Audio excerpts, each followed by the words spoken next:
Owning a boat comes with a number of perks, like being able to say ahoy or land ho and not feel weird about it. So here's another perk. Geico's boat insurance offers access to the largest towing fleet on the water. And with specialist support from agents that are as passionate about boating as you are, there's so much value that you'll want to say, shiver me timbers, and not feel weird about that either. Get more with Geico.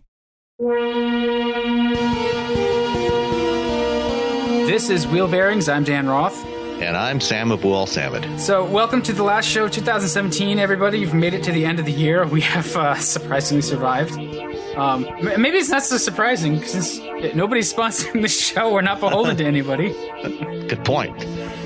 So yeah, there's a few things going on, of course, that we'll cover. But first, we'll get to what we're driving. And Sam, what's in your driveway or garage or lean-to? I had the 2018 Mazda CX-3 Grand Touring all-wheel drive, which is Mazda's entry into the burgeoning subcompact crossover segment. In a lot of ways, I mean, there's definitely plenty to like about the CX-3, but I would not call it my favorite vehicle in this segment.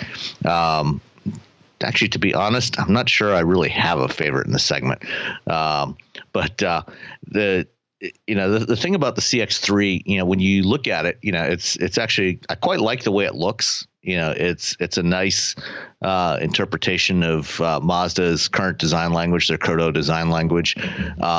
Compared to pretty much everything else in the segment, it's got a distinctly sporty, distinctly Mazda look to it. It doesn't have any of the weirdness, of a Nissan Juke or, even kind of the upcoming Hyundai Kona.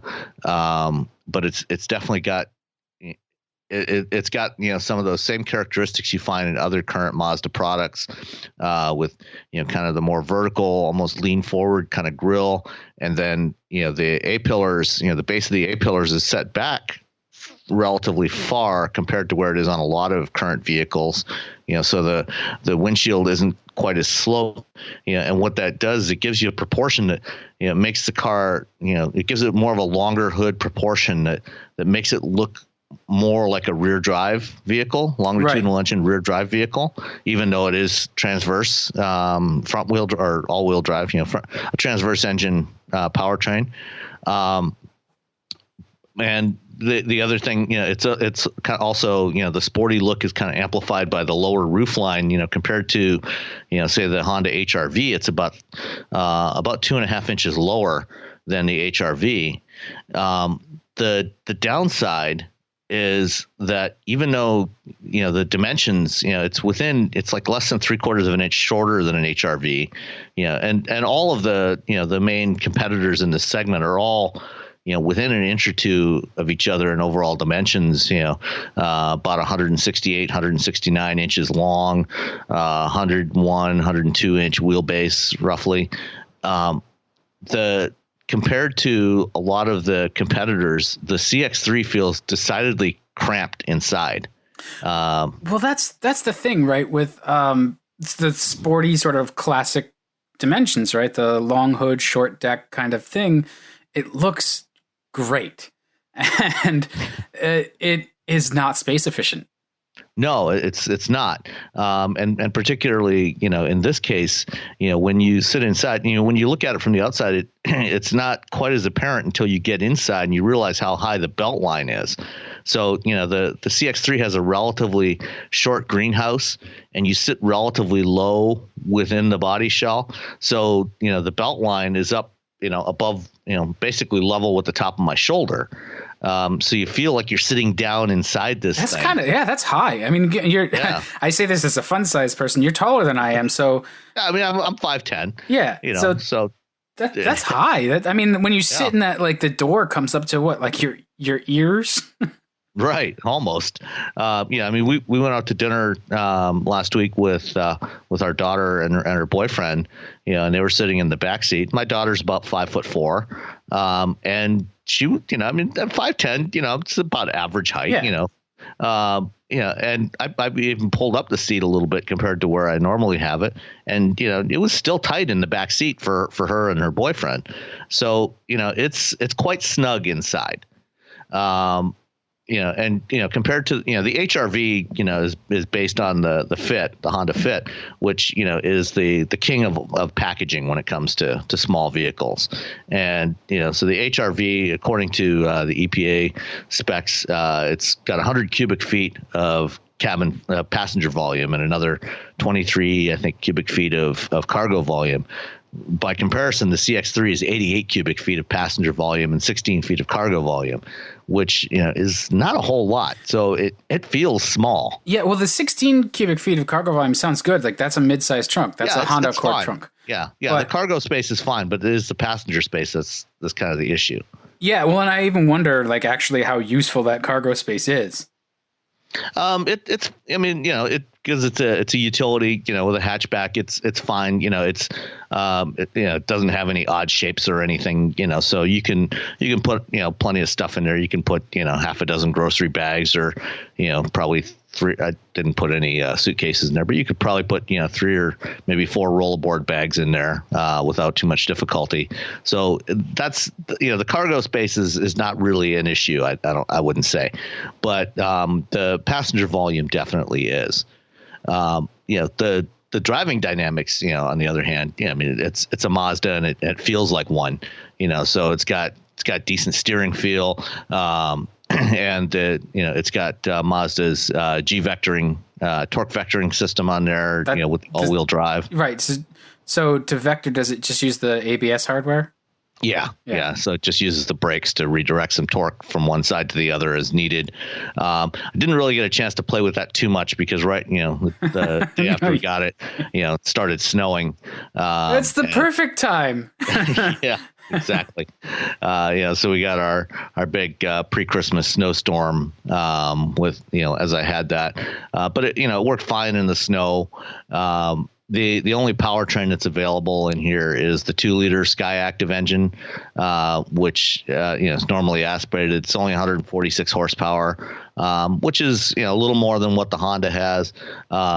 It's not particularly powerful, but it's sufficient, and it does have a regular 6-speed automatic. So that feels better. It feels better than the powertrain in the CRV. That the real weak, or the HRV rather, the real weak point in the HRV is the powertrain. And the powertrain in this one, is not particularly dynamic, but it's fine. It's adequate. And it got decent fuel economy. It was cold here, all week that I had it, so, down into the single digits a lot of the times, and it averaged like 26 miles per gallon. So that's fine. And the starting price for the base front wheel drive, CX3 Sport, is about $21,000. Which is, it's competitive with the rest of the segment. Fully loaded, like the one I had, comes to about 29.5, including delivery. Cars are expensive. Yeah. Again, it's competitive, but that doesn't necessarily mean it's affordable. I mean, it's just the way all new vehicles are now. So, it's, if it's, for a single person or a couple, it's probably fine. With that $29,000 price point, you get things like a moonroof, adaptive cruise control, lane keeping, the blind spot monitors, navigation, heated seats, and thankfully a heated steering wheel, which I definitely appreciated. That is nice. It feels so.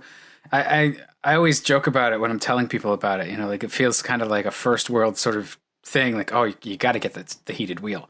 But if it's available, but it's 3 degrees outside and getting in the car in the morning, it's nice. Oh yeah, it's really nice. Keeping your fingers warm for those first couple of minutes until the engine heats up and starts to generate some heat, into the cabin. Makes a huge difference. Right, because none of us are using remote starters because that's wasteful. So exactly. You start from cold. And the CX3 doesn't offer one anyway. Right. So, and you're supposed to, not that I followed this advice. I remote started the Jeep this morning, so it was warm for my wife. But no, starting with a remote starter is wasteful. It gets 0 miles to the gallon, and if you have a short commute, it's actually pretty hard on your engine. So anyway, that's my yeah, it is. I mean, it's actually generally a pretty bad thing to do. Yeah, and the thing is, your engine will actually warm up a lot faster if it's under load driving than if it's just sitting there idling. So you'd have to run it. You actually have to run the engine for a pretty long time. The one advantage you can get with remote start, is if it's if you've got heated seats and it's tied to that, right. It can actually warm up the seats at least. But most cars don't do that anyway. So so this is actually a total tangent, but it makes me think because we're seeing more and more automakers go to 48-volt systems. Mm-hmm. That makes something like a resistive electric heater, an auxiliary heater, a lot more possible. Yeah, you have more voltage. It's going to need less current to make some. I mean, a resistive heater is still going to need some current, but it makes the math work a little bit better. And we will probably start seeing stuff like that. Part of the advantage of going to 48-volt systems is that now you can start to electrify these ancillary systems. Like you can have electric AC and electric heating, or at least an auxiliary electric heater to complement the right. engine heat. Because and we actually had a question from a listener that we can touch on a little bit. But basically if you've got an engine that's going to run, you might as well use the heat from that. But you can certainly have a smaller electric heater to help get things going, when it's really cold out like it is right now. Yeah. And that's something you can do with a 48-volt system that you can't do with a traditional, straight up ICE. Yeah, I mean, well, you can, but it's way less practical. Well, it's actually not even particularly possible because you're kind of, right now with 12-volt systems, with all the stuff we have in vehicles now, 12-volt electrical system can only put out about 2 to 2.5 kilowatts of power. Right. And that's.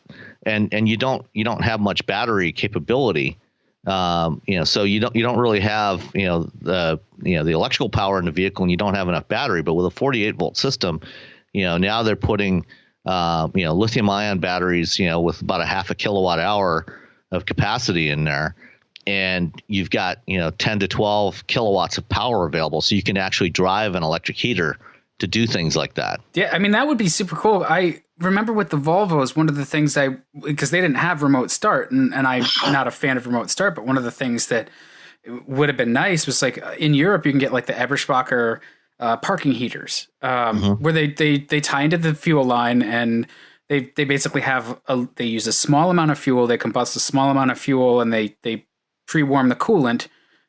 So the coolant is warm when you start the car. And that makes your engine warm up much faster, and it also means you have heat right away, and it's much more sort of environmentally conscious and efficient.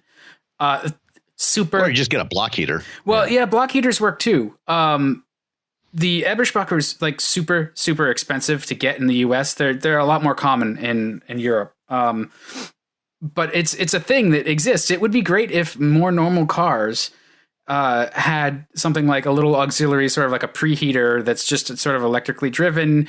It could give you the advantage. Like one of the nice things about EVs and hybrids now, the plugins, is you can precondition the interior. That'd be great for all cars. It'd be nice to make that possible. Absolutely. So anyway, I'm sorry to get us on a tangent, but that was my thought. Hey, that's what we do here. Yeah. So in terms of expensive cars or inexpensive cars, I was driving the Hyundai Accent, the new 2018 Accent, and it's actually surprisingly affordable. It starts at like $15,000, and it's a lot of car. I was very impressed with the Accent. It's sort of in past years, it was kind of like, yeah, you shrug about it, but like, yeah, it's a subcompact, it's a Hyundai, it's gonna have pretty decent value. For 2018, it's been redone, more high strength steel in the structure. It rides really well. It's gone up a size class actually, so it feels very spacious for a subcompact because it's actually a compact. But Hyundai continues to just do a really good job with cars. Man, this is a great car. Are they still offering a hatchback, or is it just a sedan now? It's just a sedan. Okay. But it's, It's got a pretty roomy interior. Front and rear seat room is not bad. It goes down the road in a pretty refined fashion. It's just not going to fool you that it's like a Genesis G80, but it's composed. It's not the most quiet. I guess that's really the only kind of complaint I could make about it, is that it's a little loud sort of at highway speed on certain surfaces. But, otherwise it has a pretty stiff structure. It rides well. It handles well. The steering actually feels really precise. It's actually sort of opposed to the Corolla I had last week, the Corolla S or SE. This car's fun to drive. And it's not any kind of sport package. It is the Limited, I think. So it has all of the bells and whistles. But it's just generally a good car sort of at its core. It feels like it was, somebody sweat the details and drove it with an understanding of what good cars drive like. Mm-hmm. and tuned it that way. That's always handy. Yeah, I'm very impressed, because Hyundais in the past also had been sort of, spec sheet heroes. They have everything, and they drive okay, but it's not anything that you actually enjoy driving. I quite like the Accent. It's good, and it doesn't feel like a penalty box in limited trim. It's got all kinds of stuff. Heated seats, no heated wheel, but it does have nav, and Hyundai's infotainment is, again, it's good. They are in this sweet spot right now, and I feel like every time I have one of their cars, I'm just like sort of effusively praising it. I can't even get the word out. But it's a solid effort in a class that everybody kind of shrugs about. But when you consider the competition is the Fiesta, I guess the Yaris, but the Yaris is actually the Mazda 2, right? Or is that the Yaris IA? That's the IA is the Mazda 2. So do they have Yaris is a pure Toyota. So do they have then two competitors in the same class, or did they kill the Yaris sedan? I think they only have the Yaris hatchback now, because the IA is only available as a sedan. Okay, so that makes sense. I haven't driven the Yaris IA. I would assume that it's tighter. It's definitely, it measures up if you compare the spec sheets. It's smaller. Yeah. I mean, the IA. I drove the IA. When they launched it as a Scion. Mm-hmm. Like about 9 months or so before they decided to kill Scion, they launched the IA and the IM. And the IA, is a Mazda 2 sedan, with an unattractive grille, to put it mildly. And it drives like a Mazda, which is a good thing. There's nothing at all wrong with that. No, and the Fiesta also. There's nothing really wrong with the Fiesta. It's backseat. Yeah, and I was carting kids around in it all week. My kids are 9 and 12. I didn't have really any legroom complaints. There was a comment here and there when we were loaded with extracurricular gear that it feels a little tight. But it's a solid sedan for just like a runabout, or even the CX-3, like you were talking about, it's a little small. Well, it is and it isn't, right? Like, it's not necessarily the car you're going to grow your family with, but right. I mean, it depends on your particular situation, right, your lifestyle. For a lot of people, the CX-3 is a great option. If you don't have young kids, especially if you don't have kids that are still in booster seats or in child seats that are going to be up closer to the back of your seat, right, and kicking you in the back all the time, then then the CX-3 or the Accent would probably be a fine choice. Yeah, well, and I think they've probably done the math about how most people use the cars, and they make the front seat rather accommodating for normal humans. So one or two people could be pretty comfortable in it. When you're carting a fully loaded car of all adults, that's it's weird to say it, but to me that seems like an edge case. Like, that's not something that happens all the time. Actually, that's absolutely true, especially here in the U.S. Most people drive alone or with one other person most of the time. So maybe they've done the math and we should all just buy subcompact everything. Not going to happen. Well, that the problem is they've done the math with the way most people use the cars all the time, most of the time. Yeah. But the problem is what customers do is they buy for their worst case use case, and that's why, you see people driving around in big SUVs alone. They may need to haul the family, from time to time, or tow something from time to time, but they don't need it most of the time. But they buy it because, they may need to choose one vehicle or, one of two vehicles in the household. And so, they have to account for that situation, and that's one of the potential advantages, in the future, for using mobility as a service, or if you've got other options, then, you can start to, right size, for a particular ride, use a smaller car most of the time, and then, get a bigger vehicle, only when you need it, instead of having to haul it around all the time. Yeah. I mean, that sounds like the Drive program from Volvo, right? That just, you see basically, or the Porsche, whatever it's called. Porsche Passport. Yeah. Where you get the car for every day. And if you need something bigger, okay, it's in the fleet. You get a Cayman for every day, or a Boxster for every day. And then you get a Cayenne on the weekends. I'm sure that Makes somebody's perfect sense, right? Yeah, and I'm sure that somebody's done the actual sort of psychological study, because it's a comfort thing. It's I want to know that I can if I have to. It's exactly. But you never have to.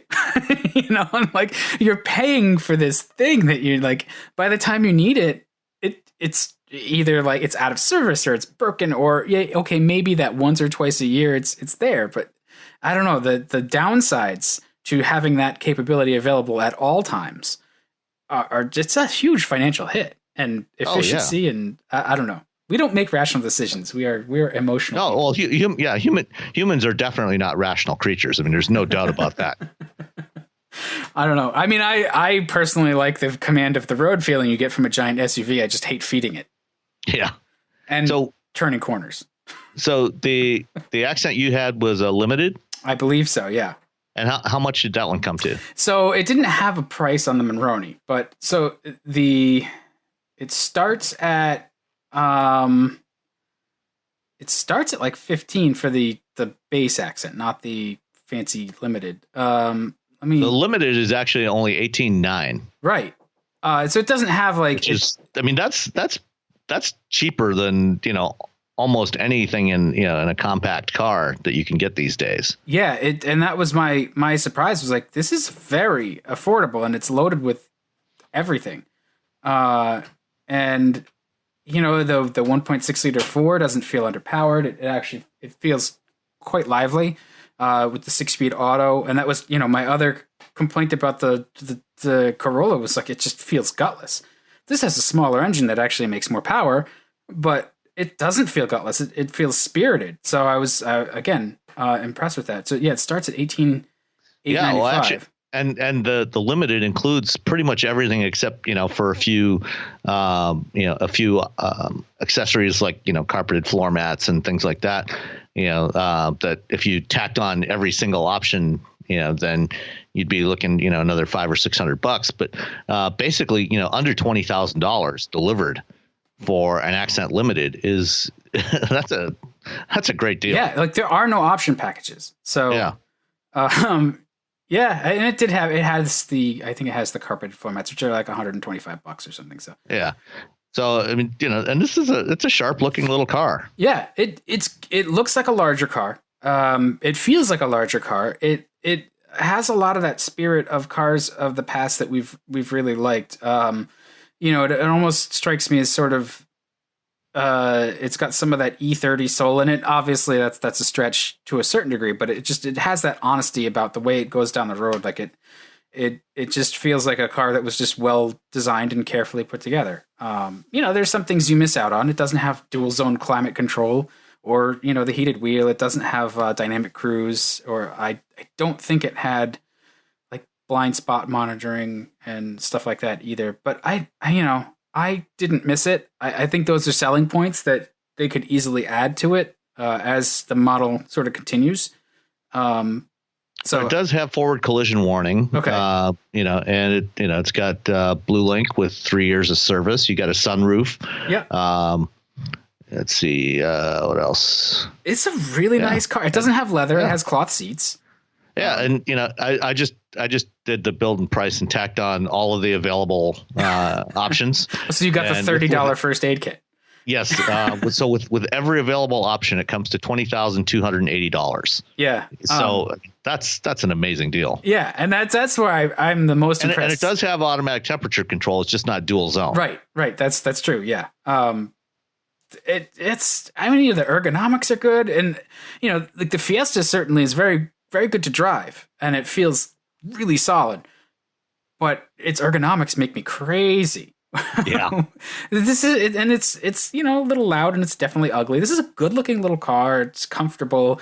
You miss out on a little bit of the functionality because it's not a hatch. That's right. The trunk is decent. That's the one thing, in a small car, I would always prefer a hatch. Yeah. To a sedan, just because, most modern, smaller cars have decently sized trunks, but in a sedan, you end up with such a small opening to actually get stuff in there that you lose a lot of the utility. Yeah. And I'd rather have a hatchback, where, I have that nice big opening where I can put some bigger items in there when I need to.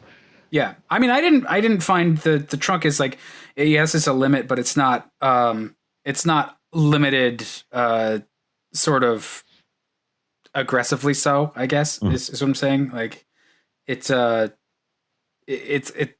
like my Volvos were with this tiny little mail slot opening, and the trunk here may actually be larger.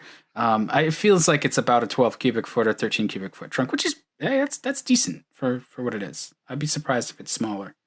Let's see. I think I saw it was here is like 13. So that's luggage 13.7 cubic feet. That's a decent sized trunk. That's almost midsize. Yeah. I mean that's actually as big as a lot of midsize cars. That's about the same as what you get in a Tesla Model S. Is it really? The Model S has a trunk that small? Model 3, I mean. Oh, Model 3. Model 3, not the S, the 3. Yeah. So one of the topics we didn't actually have on the list is Tesla, but no, I don't want to talk about Tesla this week. There's some interesting stuff going on with the sort of the reporting about it. Nonsense. Just go find it on Twitter. Yeah. The guys at Autonocast actually do a really good job digging into that.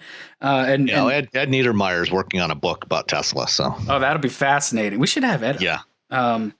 Yeah. I mean, Alex has said he'd come on. We just haven't made it happen. So we'll get to that in 2018.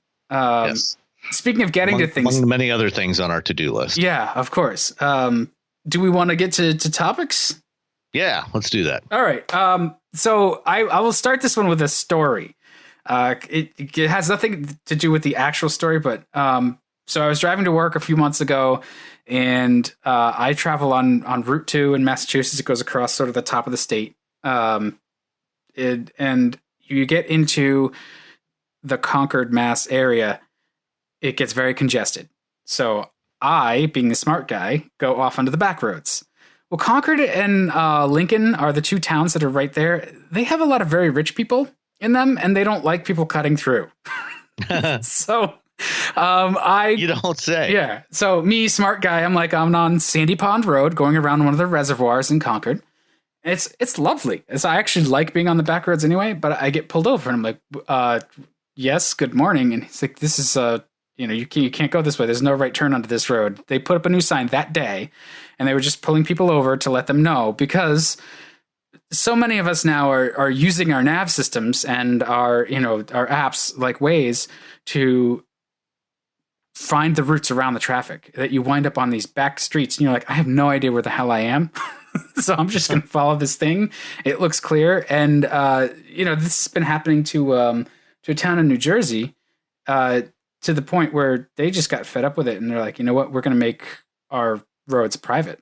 It's Leonia, New Jersey. I'm kind of skimming the story, but that's generally the gist. Like, it's happening everywhere. And stuff like this has happened in California as well.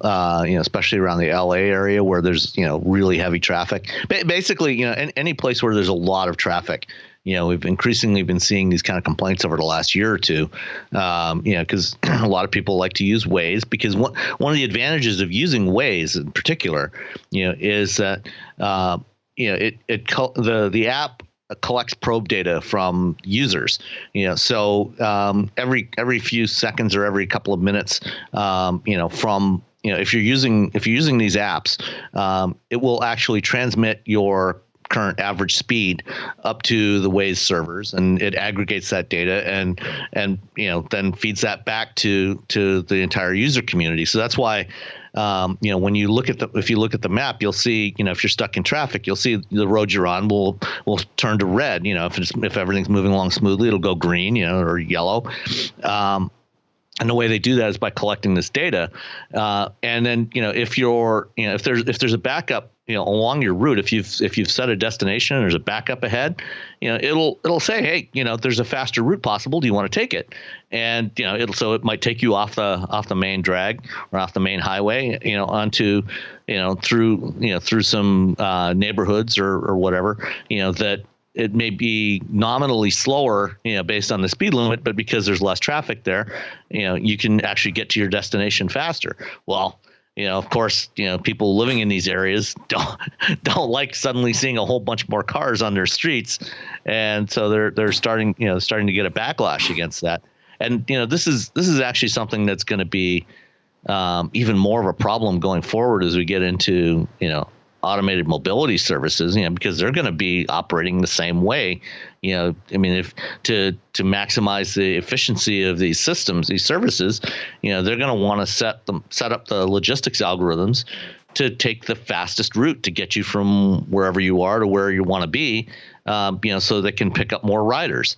And I think there's a lot of people are going to be complaining about that. If they're complaining about stuff like Waze now, they're going to be complaining even more in the future. Well, it's almost like a symptom too. Like, I understand you have to do something immediately to try to get the traffic load on your roads down a bit, but it's just a Band-Aid. Really what you need to do is incentivize getting off the roads. Yes, absolutely. Get people into, various forms of transit, or, whether it's buses or trains or whatever it might be. Yeah. And I mean, transit's a thing that could happen. Actually, make it so that people can afford to live closer to where they work, so they don't have to have, hour and a half, 2 hour commutes every day. Yeah. I mean, that would be great. There's no way I could afford to live in Concord or Lincoln, Massachusetts. Or a lot of the people that live, for example, or that work in Silicon Valley, simply can't afford to live there. This is something, I saw an article several months back, I think it was from the San Francisco Chronicle or maybe the Mercury News, about so-called supercommuters, people that the cost of living in some of these, areas, between San Francisco and San Jose has gotten so ridiculously high that people that, had previously lived in that area for decades, have had to move out to places like Stockton and Fresno and commute, 3 or 4 hours a day, to get to their jobs because they don't make enough money to live where they work, and it's insane. Yeah. I mean, my commute is hour and a half easily. So I'm spending three hours a day in the car, which is ridiculous. Yeah, that's nuts. Yeah. Well, I mean, my commute is a minute and a half tops. I mean, if I have to make a stop at the bathroom along the way. But so that's the thing too. It drives me crazy. Is there's this? It's 2017. There's really no need for me to just go to the office to get coffee and like kibitz, which is sort of the first 40 minutes of the day, right? You're getting things set up. You're answering emails. You're not really super productive. If I were to basically just go sit down and log in at 7:30 in the morning when I normally leave, I'd be productive for at least an hour and a half before, before that 9 a.m. sort of, chat. And we could host a chat another way. We have Slack and it's different for sure. Yeah. I mean, that's what I do with my colleagues. We're on Skype for Business and email and, whatever other platforms we're using, and, communicate, throughout the day. And I have as many productive conversations with my coworkers that are scattered around the U.S. and around the world as I ever did working, in an office. Yeah, because let's be clear, most of the chat in the office is sort of an escapist kind of thing where you're not chatting about work, you're chatting about other things to sort of get away. Unless you're working in a manufacturing environment, where you actually have to keep up with the line, and you're physically forced to do whatever it is your job is. I mean, if you're not working that sort of job, the reality is, a significant portion of every day in an office is wasted. Yeah. Well, and it's it's inefficient, right? You've got office space that's, heating and cooling and just parking the cars. And I can go on and on. I'm not going to solve it here. It's too bad, but it's, sometimes I do have to be in the office, and when I do, the commute sucks. And the biggest issue I can see with this sort of move by Leonia in New Jersey is how they're legally going to make their roads private. Like that's a thing they have to. Well, I mean, what they're doing in this town in New Jersey is they're issuing tags to residents, that they hang from their mirrors. Right, but and if you don't have one of these tags, now is that legal? That's an entirely different situation. Yeah, I mean that's my question. Is unless the roads are actually private. Which means that I don't know how you're going to pay for, maintenance, repair, salting, sanding, plowing, whatever else they do in New Jersey. Do they actually do any of that in New Jersey? It depends on where they are, I guess. There are parts of Jersey that don't actually get much winter. Once Chris Christie is out of office, you can just have him, man some barricades at the various local streets, and check the tags. Yeah, I mean, I'm just gonna back away slowly from that. It makes me curious. Like, what do you do for the person who doesn't have a tag, but who's not like a regular cut through? Driver, like just sort of somebody who's driving through the town to get to something else, Yeah. And the reality is, I mean, no matter where you go, there are going to be, people that for whatever reason, if they're going to visit a friend or, they might be going to a doctor's appointment or going to some business that's along one of these streets, there are reasons why people who don't live on those streets would be on those streets on any given day. And given the fact that, a lot of, these streets are typically not paid for entirely by, the local residents, they're paid for with, unless it happens to be a private road, that a developer built, and controls, and maybe a homeowners association maintains them. If that's the case, that's something else entirely. But if it's a public road, there's almost always federal and state tax dollars that went into the construction and maintenance of that road. And, to prohibit somebody who doesn't live on that street from driving on that street, that just seems crazy. Right. It's like, well, okay, fine. You can give your money back. It turns out Leonia is in Bergen County. So it's kind of like a suburb of Manhattan. So maybe so they're more entitled. Yeah, I was going to say maybe there's a very strong economic or a very, very strong group of homeowners who just don't want them cutting through their backyards. And I can understand it. I get it. I don't know what the best way to solve it is, other than you got to get the cars off the road. Even if you improve sort of the federal highways, where you're adding lanes or something to interstates, those lanes are going to be filled as soon as you open them. So there's really just not a great sort of solution for it. There's multiple solutions, and going back to my previous reference to the current governor of New Jersey. Yes, Chris Christie's George Washington Bridge. It turns out Leonia is right next to Fort Lee and basically sits right by the entrance to the New Jersey side of the George Washington Bridge, which, if I'm not mistaken, isn't that the one where they closed off a bunch of lanes? Yeah. The bridge gate, the whole bridge gate thing. Right. Okay. Now it makes sense. I mean, No wonder these people are so pissed. Yeah, I don't know. I can understand congestion, and it is an issue, and Yeah, I mean, nobody likes congestion, but this does not seem like the right solution to the problem. At the very least, it will spur conversation and hopefully debate and sort of thoughtful discussion and solutions. Given that they had the GWB scandal, I'm not sure that any of that is going to happen. But it would be no different in Massachusetts, too. We'd have constant battles and political back and forth, and you guys have it. I mean, the Ambassador Bridge is a perfect kind of... Oh, yeah. I mean, we've had a battle going on here for 20 years about adding a second bridge crossing between Detroit and Windsor, because as it turns out, it's possible for a private business to own an international bridge crossing between two countries. Who would have thunk it? Yeah. Local Detroit trucking magnate Manny Maroon and his family business own the Ambassador Bridge, and so there's currently there's an effort to actually build a publicly owned bridge that also spans it because there's too much traffic at the Ambassador Bridge. Yeah, well, and I wish that the folks that, again, another tangent, I wish the folks that are sort of proponents of privatizing interstates and highways would look at that situation. And there's other situations around the country where other stretches of highway have become privatized.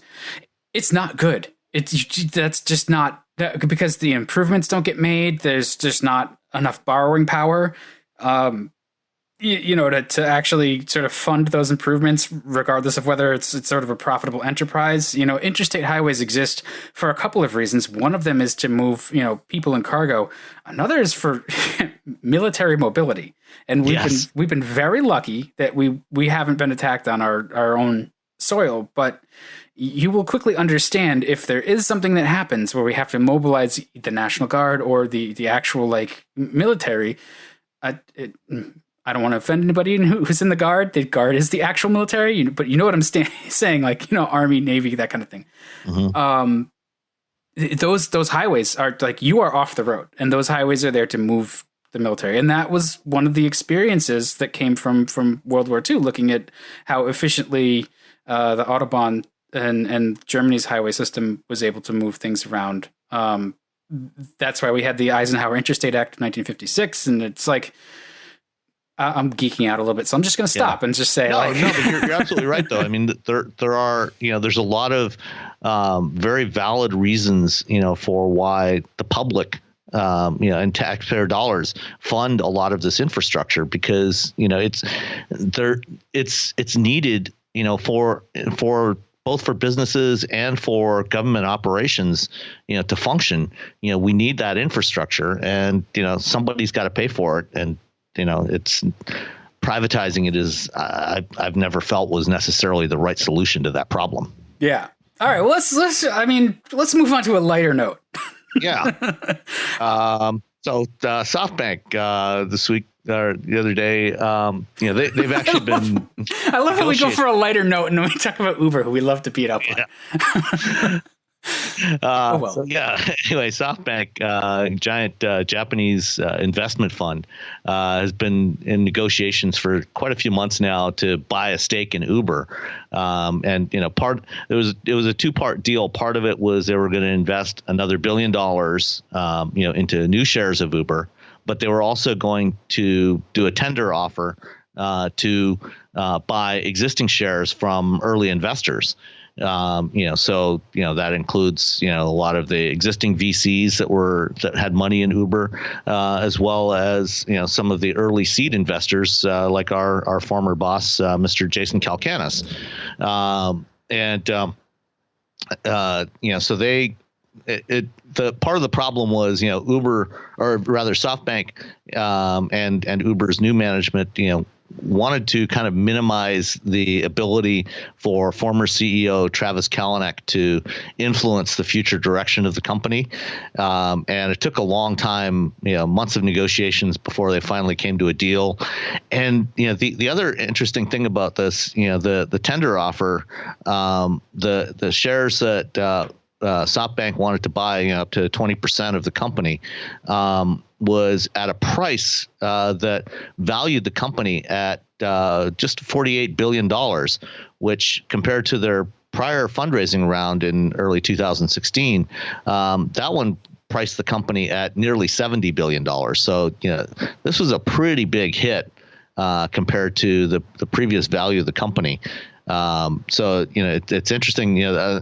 I'll be very curious to find out who some of the people were that cashed out in this funding, this tender offer. Presumably Benchmark and some of the other VCs, have sold a significant portion of their shares. But I'd like to know who else decided to take the money and run, because obviously the price that they paid for their shares much earlier in the funding process for Uber was much lower than 48 billion. So they're still making significant significant profit on their investment. Are they having the gamblers regret, like, oh, we should have cashed out when it was much higher at that 70 million? Now this sort of resets the amount that they can take out of it. They didn't really actually lose anything, but when you look at sort of the trend, right now that there's 30 billion off the top, they're getting less per share. Well, I think the thing is, up until now, there wasn't really an opportunity for them to do that, to cash out earlier. This was the first, major, transaction of existing shares in Uber, since the company was founded in 2009. So, and because the company hasn't gone private or hasn't gone public yet, which right now they're most, Dara Khosrowshahi, their new CEO, has talked about potentially going public, doing an IPO in 2019. But up until now, any investments, in Uber were through issuance of new shares, and the way it works, for those not familiar with it, is, early investors, they pay a share price that is much lower. It's based on a much lower valuation of the company, and as the company grows, that valuation grows. The cost of buying shares for later investors is much higher. So during the last couple of fundraising rounds in 2015 and 2016, those were based on valuations of 55 to almost 70 billion. So anybody that put in money at that time, probably did not cash out in this round, or maybe cashed out only a small portion. But some of the early investors like Benchmark and Jason, who were there in some of the very first fundraising rounds, like Jason was actually an angel investor in Uber, so he was there right at the very beginning. So his shares, I think the share price that SoftBank is paying is something like $33 a share, and the price that Jason paid for his stake, was probably pennies per share compared to what later investors were. Yeah, I mean, even if you, at this point, you go, okay, so the company's lost some money, but now I have this opportunity. Like, you can make quite a bit of money. Oh yeah, and it's the gambling thing. I do wonder. To me, what seems more applicable to the whole story, or sort of more intriguing, is it kind of resets the expectation of how the company's going to run. And I hate the phrase, but it's almost like the grown-ups are now in charge. Because now you've got SoftBank investing, and they're going to exert some control over their asset, right? They're like, we're not going to lose money, especially since now that they've invested into Uber, they're not going to invest into something like Lyft, and they also own stakes in other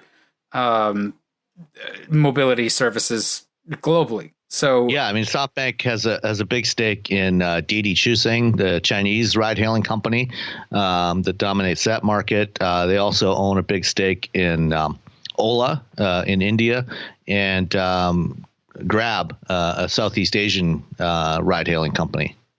Yeah, and so I wonder if maybe at a certain point they go, what, you guys are going to merge or something. I don't know how much sort of control they can exert on that, but it'll be interesting to watch, and it'll be interesting to see that now that there's this big funder bought in, they're gonna want it to run well and efficiently, and maybe it'll sort of clean up some of the residual mess. Part of the deal that made this tender offer go ahead was making governance changes to the company. One of the things that made it so hard to oust Kalanick was the structure they had was super voting shares. So the founders, Kalanick and I forget the other guy's name, they had shares that got a lot more votes on the board of directors than other shareholders, and so basically, until it became completely untenable for him to be on the board or to be the CEO anymore, it basically, they had a very hard time firing him, and now I think as I understand it, the deal with Softbank, eliminates those super voting shares or greatly reduces them, and also increases the size of the board of directors. So that as part of the original structure, Kalanick got to basically appoint almost half of the board himself. So he would appoint people that he knew would never oust him. But now they're increasing the size of the board from 11 to 17 people, and Softbank is getting, I think, at least 2 board seats. They get to appoint 2 of the members of the board of directors. So it's going to be interesting to see how things change now. Kalanick will definitely have a lot less influence on the company than he has had up to this point.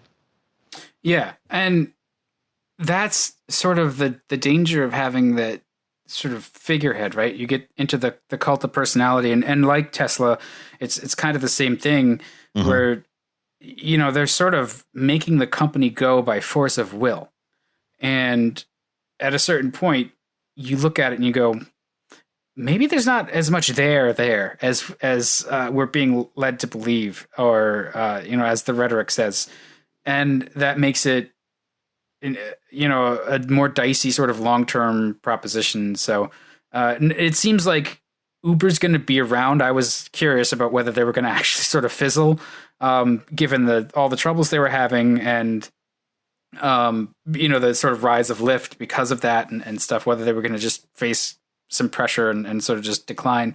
Seems like that's going to stabilize, and we'll see Uber sort of make a more polished go of being a business. So, well, we'll see. I think it'll stabilize in the near term.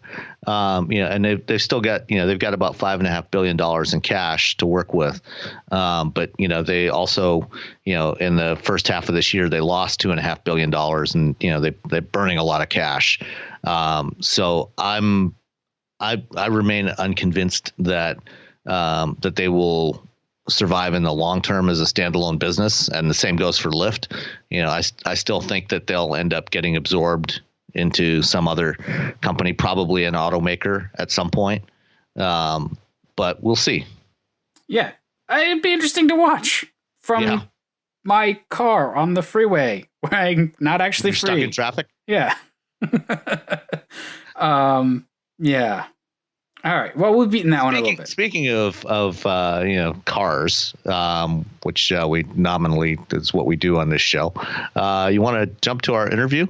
Yeah. So earlier this week, Larry Vellequette of Automotive News wrote a column that was sort of interesting. It's just like, is the market kind of dying for collector cars because of a variety of reasons? And we cover all those reasons in the interview, so I don't want to go too far, but probably the things you can imagine are sort of driving a pending change in what sort of collector cars or vintage cars are going to be and are going to look like, and how that's going to sort of shift over the next, I don't know, decade or two as baby boomers sort of age out, cash out, and punch out. Yeah. So we talked to him a couple of days ago, and it was a good conversation, and we'll have to have Larry back on to the actual podcast proper when he has a chance. So I'll roll that now, and we'll come back. All right. We're here with Larry Vellequette from Automotive News, Cranes, all of those, the automotive titles we love to read. So thanks for joining us on Wheelbearings. Thanks for having me, guys. Appreciate it. So Sam and I were talking this morning, and we ran across the column that you wrote, kind of thinking about what's going to happen to the collector car market in the future, and it seems like you're going to a dark place. You know, maybe it's just 2017 how this has affected me in general, but you're not the only one. Yeah, I know.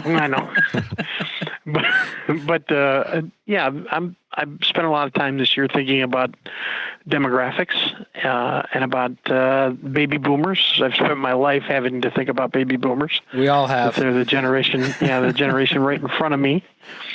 Not that I'm bitter.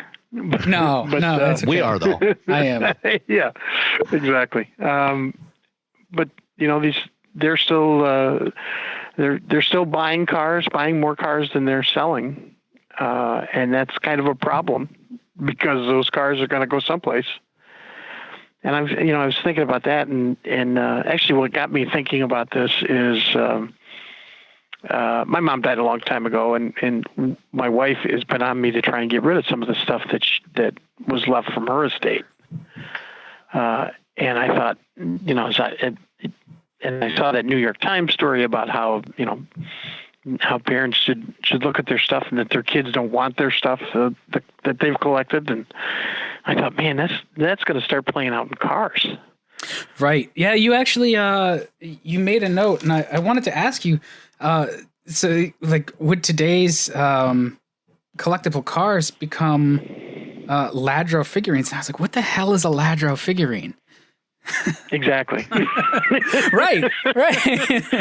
Is that like a Hummel, or like I just don't know? Yeah, well, it's pronounced Yadro. Yadro. Okay. See. Yeah, and and the reason I use that was something that my mother collected and was very proud of.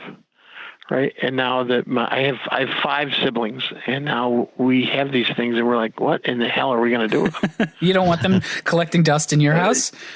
Exactly. She was, God rest my mother, she was very proud of these things, but I don't know what to do with them. They do not hold up well over time, and they're the Beanie Babies of your mother's age. Exactly. They were something that she coveted when she was young. Yeah, I mean, they just don't have a value. Bag full of Beanie Babies somewhere around here, I think, that managed to survive our recent move. And it's like, what I don't want to throw them in the trash, but what do we do with them? And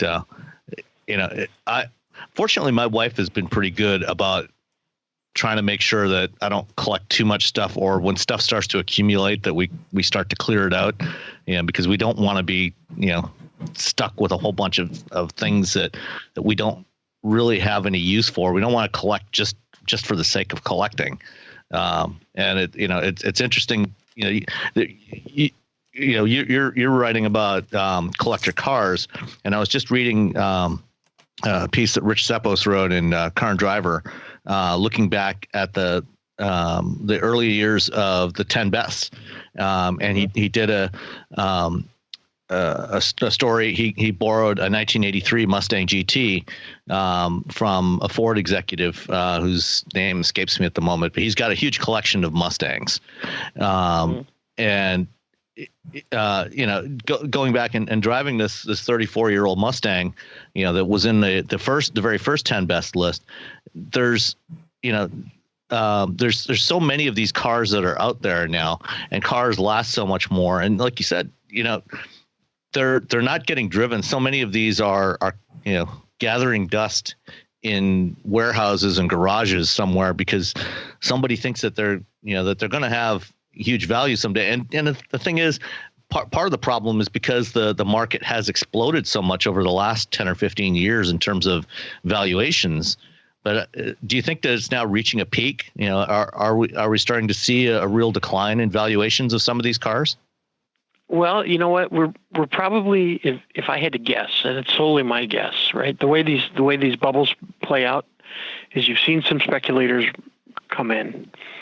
You've seen it stretch into the popular culture, right? With shows that what's the show that Dodge sponsors, the monkey Grease Monkey, right? Oh, yeah, the It's Gas Monkey Garage guy. Yeah. Gas Monkey Garage. Thank you. I blocked it out of my memory, but it came back. Yeah, exactly. So you've seen it extend into the popular culture, right?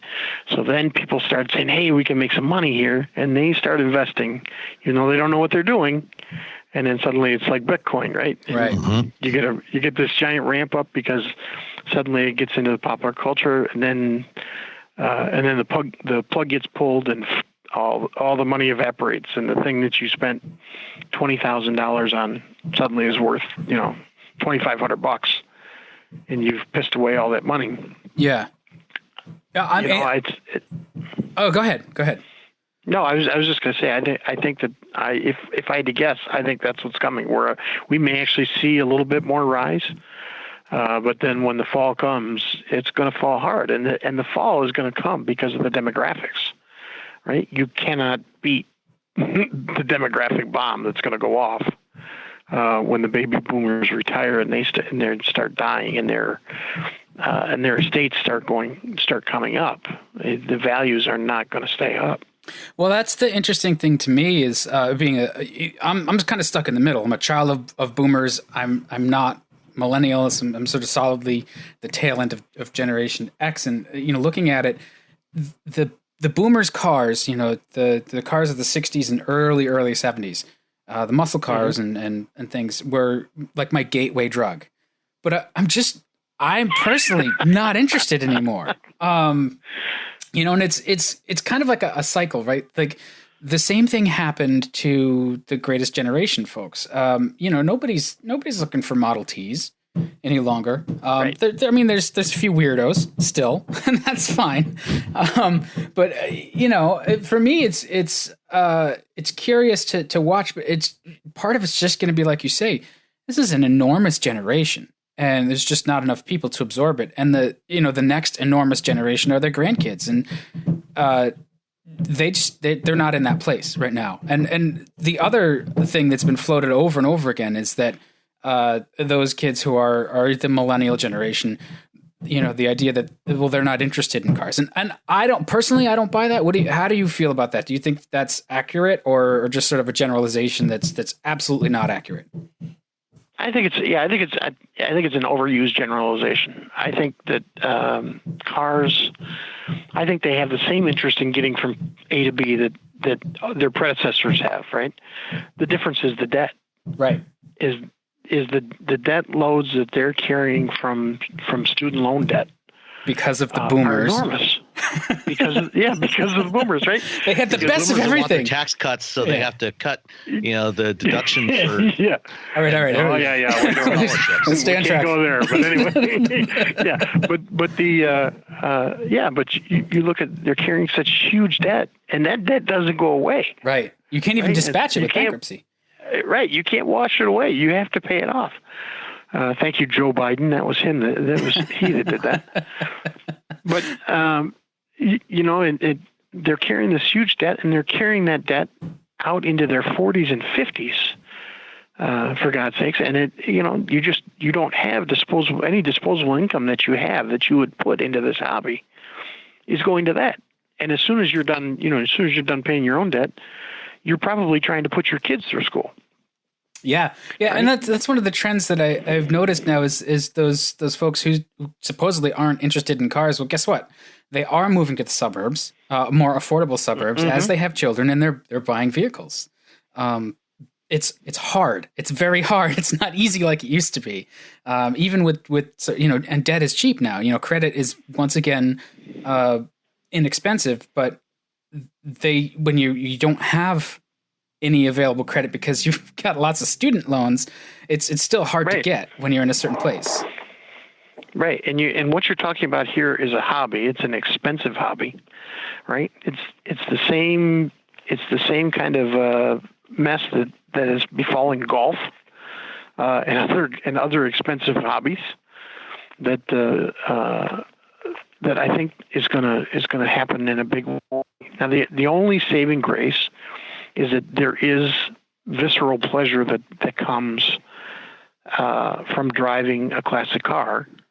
As long as that visceral pleasure maintained. But if you're in a situation where that bleak future where we're all in autonomous vehicles, and God forbid that ever happens. But if we ever get to that point, where are you going to drive them? Yeah, I mean that's increasingly going to be a problem. Not everybody can afford to, to go out, to take their car out to a track, to enjoy it. With the automobile, the use of horses as a utility vehicle, way to get around, transformed into a hobby. And there will still be cars around, that we drive as a hobby. When everybody else is going around in autonomous vehicles, but where are we going to do that? Are we even going to be allowed to do that on public roads, or are we going to have to go to a track, which is going to, raise the price of entry even more? Yeah, and that's a scary thing. Now you could argue that, look, you're not going to get to a point where you could theorize, right, that autonomous vehicles are probably not going to work on rural roadways, right? Rural dirt roads, places that, the vast portions of the United States that are so rural. There's just not a lot of VI infrastructure that you're going to be able to do there, right? Right. So maybe you could drive there. But you're going to have fuel stations, all these things that are looking out 20, 30, 40 years. What happens? Yeah, that's true. I mean, it's much more difficult now to get, where do you go for feed for your horses and stuff? It's not something you get. Exactly. The general store in town's not there. Last time I checked, the Detroit livery stable is no more, right? Right. So you guys are painting kind of a bleak picture, but I kind of wanted to also think about it from another perspective too. Like what actually, like what is a collector car anyway? And is that necessarily bad that goes away to a certain degree? And you touched on it. People speculating, buying things that they think are going to be worth huge amounts of money and then treating it like it's some sort of like highly enriched uranium and, mostly letting it gather dust. So it just rots into this beautiful corpse. And, like prime example, 78 Indy pace car Corvette. So many people bought that. You can find one that's perfect and they're worth nothing. Nothing. There's like no premium over a regular 78 Corvette. So, it doesn't work. Like it's a terrible investment. You're better off. If you make Bitcoin. If you're making something to be a collectible, it's not going to be. Right. Right. On the other hand, for those of us that really do appreciate these cars for what they are, maybe this is a good thing that the market collapses, and it makes these vehicles more affordable to us, at least through our, expected lifespan. Yeah. What happens after we're dead? Who cares? Right. The kids can take care of themselves at that point. Larry, when you wrote the piece, you talked to Haggerty, and one of the things that they noticed was that the quote unquote affordable cars are sort of seeing a lot of activity in the market. And again, from my own personal perspective, like part of that is because look at what these jerks have done to the price of stuff that used to be cheap, like 912s. You can't get an affordable Porsche 912 anymore. And that used to be like you could get one for like $5,000. Nice car. Now they're stupid. But also, as that generation shifts, like I don't go to car shows much anymore because they're like sock hops and I just don't relate. Like, not my thing. And if I see another 69 Camaro, I'm going to vomit. So for me, like a car that is worthy of collecting, and maybe you can talk about what sort of like what's on your list, but for me, it's the stuff of my own youth, weird stuff like, a Turbo Isuzu Stylus or a Peugeot 505, the Supras, Preludes, the Fox Body Mustangs on that list. But, the stuff that's right now just kind of like old cars. It's starting to appreciate. Certainly the Fox Body is, but it's still weird. Yeah. And I tell you, for me, the cars of my youth, right? My first cars were all cars that were developed in the wake of the oil crisis. Yeah. Right. And Stripes and wheels. In the wake of the emissions crisis. Oh, they sucked. They sucked. Right. Yeah. Right. I wouldn't wish those on my worst enemy. I don't know why anybody would collect those things. Right? Some of them are interesting. They're rattle buckets. Yeah. But they're interesting. You know, there's a certain amount of interest to something like an AMC Eagle, right? It's different. It's you know, and there is a small but dedicated group that really appreciates the Mustang too. You know, I don't get those people. All four of them, right? Yeah. All four of those people. Like John, especially John Clore, you know, at Ford. But, yeah. And like you have to give them their due and say, yeah, it was the right car at the right time. It's just a bad car at all times. Yeah. It's just like, I mean, I look at these cars like I wrote in the piece, right? I look at these cars as the thing that appeals to me most is not driving them. It's the art. It's the the physical appearance of these cars, like that 32 Chrysler Roadster that I mentioned. That is just to me is the picture of automotive perfection, right? Of that era. Mm-hmm. That maybe a Doozy, right? Love the Duesenberg, love the boat tails, the Auburn.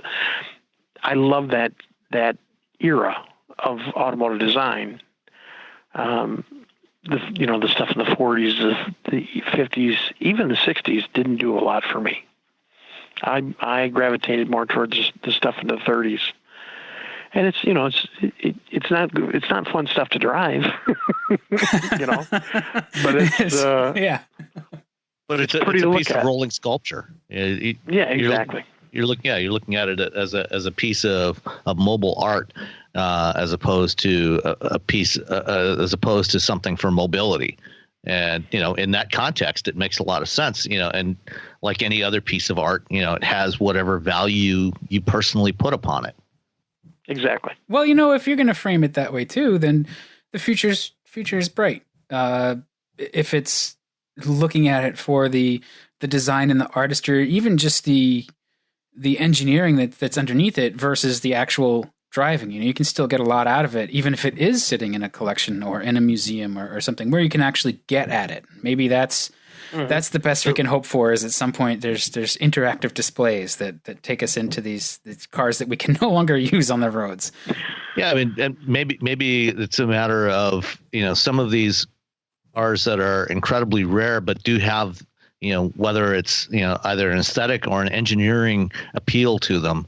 Some of those will, they probably won't, retain the peak of their value, but they'll still have some incredible value to some people going forward, just as any other piece of art always has. And maybe it's the more, I hate to use, not the word pedestrian is the wrong word for it, but cars that have appreciated in value, but have a surprisingly large volume of them still available. Those are the ones that, where the market is more likely to collapse. Some of the, where there was, tens of thousands or hundreds of thousands of Mustangs from the 1960s, that might be selling at, in the upper tens of thousands of dollars now. Those, won't retain that kind of value, but, there's a lot of other very special vehicles that will retain value. Yeah. And I think that's right. I mean, and a lot of that, they don't have to be collector cars, right? Some of them, I think, retain value even, decades on as used vehicles because of the reliability that was built into them originally. And I think for that, a vehicle like that, I'm using my own experience here. I look at the part of this is just the weirdness of who I am. For me, the height of automotive technology was the Jeep 4-liter inline six. Okay. That AMC developed. Yeah. Or the old Chrysler Slant Six. Yeah. It's just exactly a vehicle that the body was going to rust away before that engine would stop working. Yeah.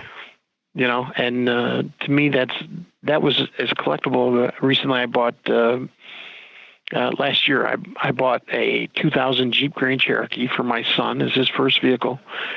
in large measure because of the fact that it had that inline six in it. And I wanted to work on that engine again. I had like 5 of them in years past before they had phased out. And I went out and I specifically bought one of those just so I could work on that inline six again. So you like exhaust manifold swaps? Exactly. I mean, other than that, they're pretty tough to kill. And I think that's more of a nuisance than an actual reliability issue. But yeah, I mean, I think that we've gone from a dark place to something more positive here, and I'll find a Mustang too, so that I can start my museum. Yeah. Let's not go. Yeah, exactly. And you go back to cars like the Mustang too, right? If you ever look at how we idolize the 71 Challenger, right? Beautiful design. That thing was a piece of shit to drive. Oh, and it was built poorly too. At that time. It was horribly built. It the wheels were too far in. The body hung way over. You couldn't corner for crap. It rattled like crazy. Yeah. Yeah, it was not a good car. Well, fortunately, we have some people in the world like your colleague Richard Truitt that like to take cars that were very poorly built to begin with and turn them into something that's actually quite manageable. Richard's actually sitting about 10 feet away from me right now. So I think really for the proper British car restoration experience, though, especially for the cars that he's restoring, though, he really needs to get pretty much drunk and not care about it as he paints. I've worked with Richard now for almost 6.5 years, and the number of times that he has said to me, "This is my last British car I'm buying." I swear to you. Yeah, I remember him saying that right after the last Stag that he rebuilt. Yeah, and that was 3 cars ago. Right. He got rid of that for the Honda S2000, and I think the Fiero was in that interim. Oh, those are too reliable. Even the Fiero. Oh yeah, exactly. And then the ones he brings over right from England, the Rovers and it's a trip. It's been fun to watch. Yeah. I'm glad it's his wallet being drained, not mine. That's right. Well, all right. Well, we should let you get to writing your article, but I wanted to say thanks for joining us here for a little segment for Wheelbearings. Oh, thank you both. I appreciate you having me. So it's mostly thought-provoking. I don't think we had any answers in that, but yeah. I mean, I'm still going to try to. What I do is I look at Hemmings and I set the price to lowest first, so lowest to highest, and I just look for the cheapest, most interesting cars, and I'll send the link to my wife, and she'll promptly text me back no, which is fine because usually it's something that's completely impractical, and I can't put the kids in it and stuff, and it'll catch on fire and stuff like that. So at your kid's age, you probably need to wait another 3 or 4 years until they can kind of fend for themselves a little more. Yeah, but I do like weird cars, and I have noticed the rise in price of things. Like 10 years ago, I really wanted a 912, and you could have gotten a 912 for like $6,000 to $15,000 in pretty nice shape. Now that's really not possible. So I don't know. We'll see how it goes. That's a damn shame. Yeah, but that's okay. Gets me into more interesting stuff. Like Eagles, and I mean like the Eagle Premier. Ooh. Look, you get one for I'm not sure interesting is the word I would use there. But. I think that was a great underrated car, but I don't want to disabuse anybody of their notions because they'll make them all expensive. And you can get one for like $3,000 now in perfect shape if you can find it. Yeah. The last of the Renault AMC. It was a good car. All right. We could talk about something else with better cars. The father of the rotary engine, another weird thing, and I will occasionally look for RX-7s. Kenichi Yamamoto, he passed away, and he was more than just the guy behind the rotary, but he's really why we have stuff like the RX-7. So to me, the Wankel engine is just fascinating, and Mazda has a really integral role in that. So I was a little. I'm not sure I want to say I was sad at his passing. I mean, he's 95 years old. That's pretty good. Yeah. But I mean, it's more of just a recognition that another one of the really interesting people in this industry is gone now, and he was definitely a fascinating character. He was one of those people that kind of went their own way. He led Mazda to march to the beat of a different drummer. I mean, he was a very different drummer from most of the people in this industry.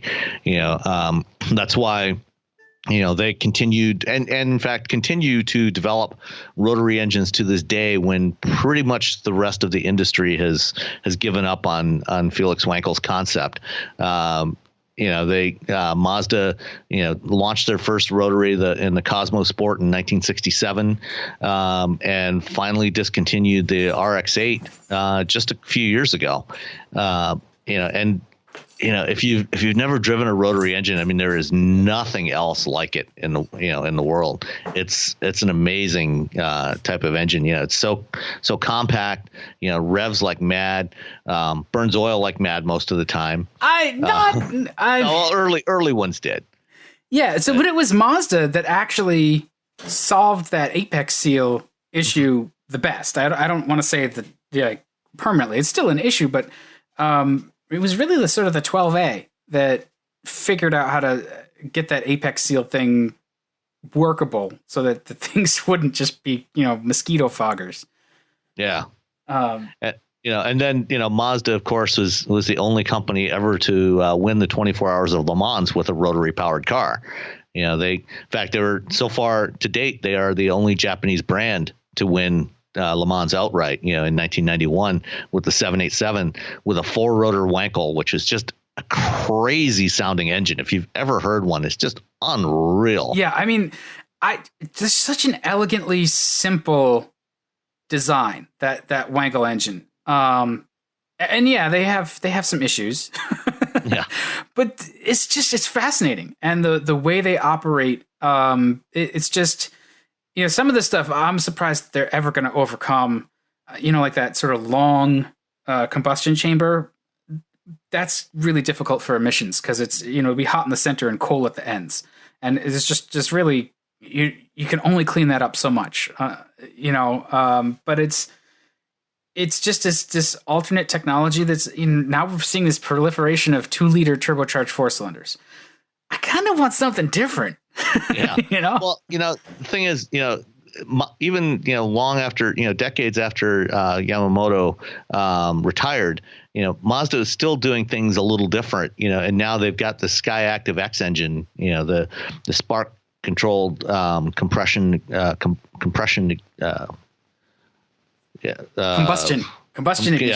engine. Yeah. Compression ignite, right? It's whatever. So, words. Anyway, that's coming out I guess possibly late next year or early 2019 in the new Mazda 3. Imagine if you could take that concept that they developed for that one and apply it to a Wankel. And I would be shocked if they're not working on doing exactly that. Having that homogeneous charge in there, that could actually be a way to solve, the Wankel's emissions issues. And especially if you use it, as they've talked about as a range extender for an EV, now, things start to get very interesting. Yeah, because it's so lightweight. Yeah, I mean, there's all kinds of possibilities for that. It's lightweight and it's also tiny. Yeah, which makes it much easier to package. Well, and so yeah, I mean, I don't think we've seen the end of the Wankel engine just yet. No, and it has its uses. It actually has a lot of industrial uses. It's used out on pumps and stuff, just because it is small and powerful. It's not as torquey. Puts out plenty of horsepower generally. Yeah. So yeah, I don't think we've seen the end of it. It's certainly it's something that's out there. But the future is before us. We'll see. I would love to see another Mazda with a rotary. It's just a cool engine, man. It's like, we don't have so many crazy engines anymore. Like even the normal stuff, like the Buick Nailhead, that's kind of a neat engine that nobody thinks about anymore. But look at the valve train, and then you go, oh, wait a minute, that looks an awful lot like the valve train on the 426 Hemi, because the same person engineered it. They went from Buick to. It's just like all of that sort of fascination stuff. It's been long figured out, but it's not quite as prevalent on engines anymore. Like it's really settled law. Like we know it works, and we have the computing power to sort of just force stuff to work now too. So yeah, I don't know.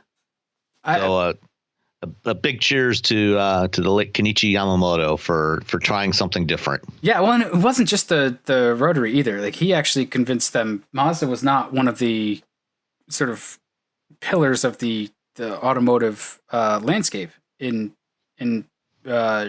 Japan.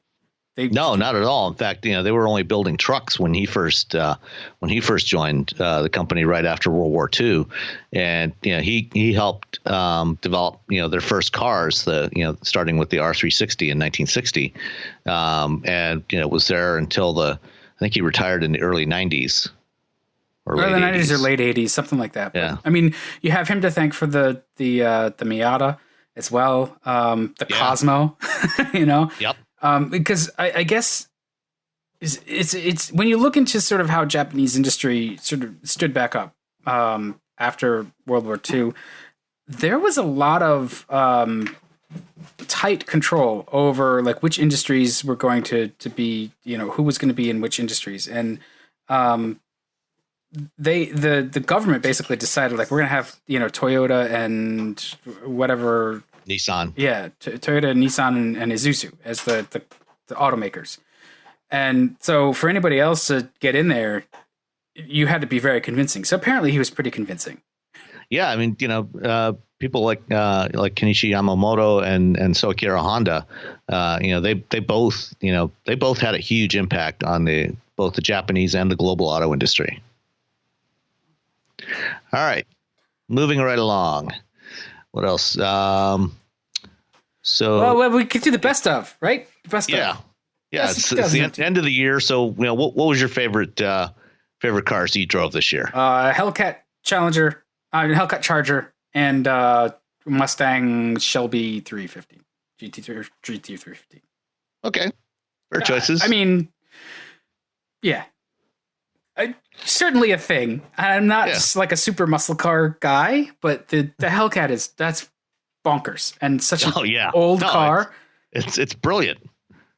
To take something like that and make it work as well as it does, that's a sign of some pretty good engineering capabilities. Yeah, and so the thing too, like the engine is certainly one of the reasons why that car was so entertaining. The chassis modifications, they certainly stiffened it up in the front at least. There's got to be extra bracing and stuff because it felt really, really solid. Rides and handles really, really well for a car that enormous and heavy. So it's just a whole package. Like I would love to see what the Hellcat chassis would be like without necessarily the Hellcat. Just give me the RT engine. The Hellcat engine's entertaining, but you never ever use it to its full potential. And not on public roads anyway. No, and it's so much power that you will absolutely wind up in huge trouble. It's a car it's great at like 7/10, 8/10. You get to 9, it's going to start to get sloppy, when you get to 9/10, and you don't want to be in that car when it's sloppy. Like it'll be a handful. As good as it is, like it's a big sedan, it's heavy. Just don't approach the limits. And there's only so much rubber on the thing, and with that much power and torque, you need to have traction. Yeah, and it came with high Z-rated tires, and so all of my favorite things.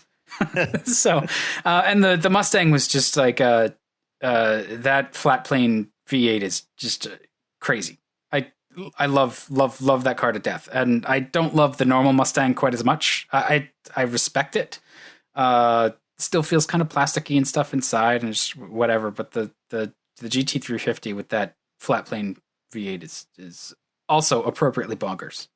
Yeah. So what was yours? So I put together a gallery on Forbes last week of about a dozen of my favorite cars from this year, and they were kind of all over the map. It ranged from the Chevy Bolt, which I think is an absolutely brilliant car. for, as an EV that, can go, if you drive it in low mode all the time with max regen, you can get almost 300 miles of range out of this thing.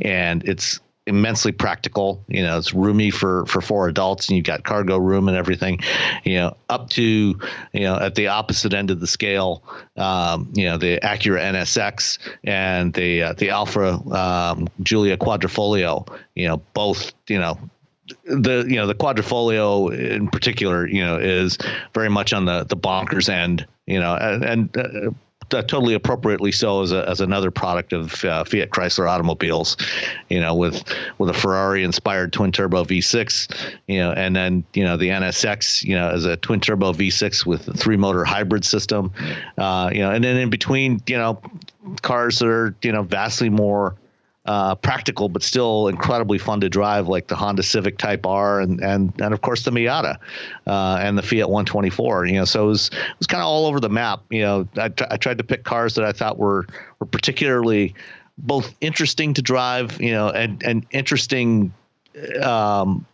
Interesting in their own right, in trying to do something different in the segments in which they live. Yeah, I've seen a lot of really effusive praise for the Giulia, and I get it, but I'm also a little baffled by it because everybody's driving the Quadrifoglio. Yeah, of course it's great. Yeah, well, I've got the 2-liter coming in February, so be able to try out the more pedestrian version, and we'll see if it's still as good. From what I've heard from people, it's the 2-liter is also really good. Obviously not as crazy as the Quadrifoglio, with only about half as much power, but still a very good car overall. And the question is, will it be enough to overcome, kind of the few flaws in the Quadrifoglio that, that we talked about when we had Casey on the show a few weeks back? Yeah. But, I think, there's so many really good cars right now, that depending on what your needs are, for transportation, I mean, you can find needs or wants. You can find something that fits your lifestyle that I think you won't be disappointed with, from, the Lexus LC500 to the Kia Niro. There's something for everybody now. Yeah, that's true. I do feel like I need to back away and sort of get over my ennui.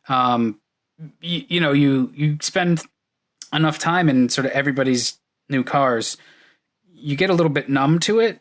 So then the ones that really stand out are the exceptional ones or the weird ones or whatever. Everything's pretty good, but I like the. But there are, even amongst a really good crowd, there are standouts. Yeah. And I like the standouts yeah. I mean, it's a solid list. I like the standouts on your list. That's good. I haven't yet driven a Giulia, so I'll have to get Chrysler on that. I'll start pinging our press rep for them and be like, "Where is it? Get it up here." Maybe when the weather gets warmer. Yeah, well, we have the. I've got both the Giulia and the Stelvio coming next month or in February with both of them in 2-liter turbo form. So nice. We'll see how those do. Yeah, we have the Winter Vehicle of New England official Winter Vehicle award that we're judging soon in February. So if any listeners are automaker product reps and you want to have your cars up here so that we can vote on them, you should get them in now. And I'll just leave it at that. All-wheel drive. Well, Alpha should definitely have the Stelvio in there. Then. Yeah, they may. I'm not in constant communication with the fleet guys up here, but if somebody's interested, they should just hit me up. Otherwise, they probably already know what to do. But yeah, we actually have snow and super Arctic weather right now, so it's going to be fun. All right. And I mean, I think with that, we have. Yeah, I think we've wasted enough of your time for this week. Yeah, it's productive time. It's what else would you be doing? This is. Hey, I mean, when you got a 3-hour daily commute, right? You might as well listen to this. Exactly. What you can listen to NPR and get stressed out. That's right. Just listen to us and have some fun. One final thought that I think is very interesting. Do you ever look at the presets that when your press cars come and just sort of marvel over who sets them and like the sort of the taste on of the radio? Yeah. I do occasionally. I try not to dwell on it too much. I'm not judging. I can't say that I'm surprised at a lot of what I see on there. I mean, I generally see like there's at least who many of the people are that are actually doing the deliveries. Right. But, yeah. I mean, there's some that I would, as soon as I get them, I switch them over to something else. Oh yeah. I mean, the first thing I do when I get a car, is pair my phone over Bluetooth, and right. if it's got Android Auto, get that set up. And then I pretty much ignore whatever else was on there. Yeah. Well, I could always tell like which fleet driver dropped off the car too. Cause there's this one that like every time I start it up, it's on Fox News on XM. And then there's, got a couple of those. Yeah. And I'll look like Watercolors is always one of the stations that's programmed. And I'm like, who listens to Watercolors? Like, okay. One of the big local NPRs. I can always tell when the car came out of the guys in Connecticut had it, because all of the stations are Connecticut frequencies that don't match up to Boston, but I know what the stations are. And sometimes, some of the systems actually have like the call letters it'll store. So like start it up. One of the sports radio stations. Yeah. Sports radio is big too. Yeah, it's just interesting and no judging. It's curious and it's kind of funny. So that's all. All right. With that, I think we're done. And that's the beauty of using Android Auto and listening to podcasts and my own music there, is that nobody else ever gets to see that. Yeah. And, it stays with my phone. You remain a man of mystery. All right. Let's go to see you next year. Yeah. 2018 Excelsior.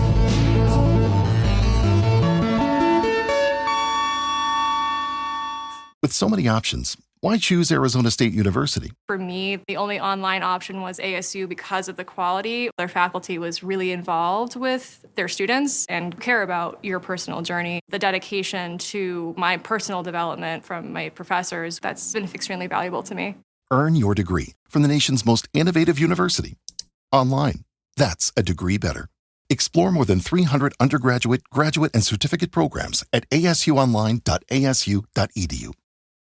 Owning a boat comes with a number of perks, like being able to say ahoy or land ho and not feel weird about it. So here's another perk. Geico's boat insurance offers access to the largest towing fleet on the water. And with specialist support from agents that are as passionate about boating as you are, there's so much value that you'll want to say, shiver me timbers, and not feel weird about that either. Get more with Geico.